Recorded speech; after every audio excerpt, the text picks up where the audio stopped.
সুপ্রিয় চাকরি প্রত্যাশী ভাই বোনেরা, আশা করি আপনারা সবাই অনেক ভালো আছেন। আপনারা ইতিমধ্যে অবগত হয়ে গেছেন যে ২৮ আগস্ট মাদকদ্রব্য নিয়ন্ত্রণ অধিদপ্তরের পক্ষ থেকে চাকরির নিয়োগ বিজ্ঞপ্তি দিয়েছে। মাদকদ্রব্য নিয়ন্ত্রণ অধিদপ্তরের চাকরির পদ সংখ্যা ৮টি এবং মোট ৬৫ জন লোক নেবে। আর এই চাকরি ৬৪ জেলার জন্য প্রযোজ্য। শিক্ষাগত যোগ্যতা এসএসসি বা সমমান পরীক্ষায় উত্তীর্ণ হতে হবে। তাহলে চলুন আমরা বিস্তারিত আলোচনা করি এই পদ নিয়ে। মোট পদ সংখ্যা ৮টি। তার মধ্যে ১ নম্বর হচ্ছে স্টোর কিপারে লোক সংখ্যা নেবে ১৩ জন এবং বেতন স্কেল থাকবে ১০,২০০ থেকে ২৪,৬৮০ টাকা পর্যন্ত। ২ নম্বর মোটর মেকানিক, লোক নেবে ১ জন, তার মধ্যে ১০,২০০ টাকা থেকে ২৪,৬৮০ টাকা পর্যন্ত বেতন থাকবে। ৩ নম্বর ডাটা এন্ট্রি কন্ট্রোল অপারেটর, লোক নেবে ৩ জন, বেতন গ্রেড থাকবে ৯,৩০০ থেকে ২২,৪৯০ টাকা পর্যন্ত। ৪ নম্বর অডিও ভিজুয়াল অপারেটর, লোক নেবে ১ জন, বেতন স্কেল থাকবে ৯,৩০০ থেকে ২২,৪৯০ টাকা পর্যন্ত। ৫ নম্বর পাম্প অপারেটর, লোক নেবে ১ জন, বেতন থাকবে ৯,৩০০ থেকে ২২,৪৯০ টাকা পর্যন্ত। ৬ নম্বর রিসিপশনিস্ট নেবে 1 জন, বেতন স্কেল থাকবে ৯,৩০০ থেকে ২২,৪৯০ টাকা। ৭ নম্বর গ্রহণাগার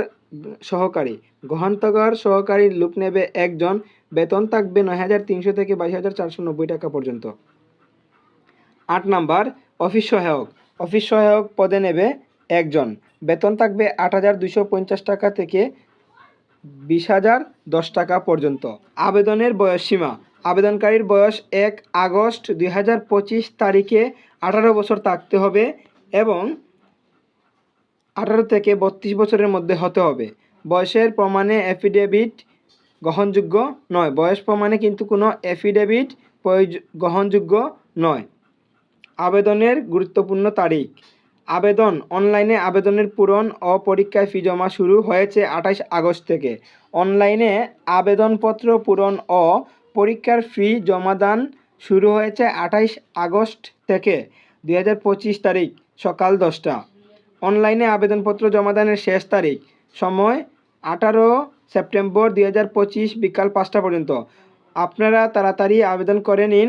এই আবেদনের শেষ সময়সীমা হচ্ছে 18 সেপ্টেম্বর। আবেদনপত্র জমাদানের পর পরবর্তী ৭২ ঘন্টার মধ্যে SMS-এর মাধ্যমে পরীক্ষার ফি জমা দিতে হবে।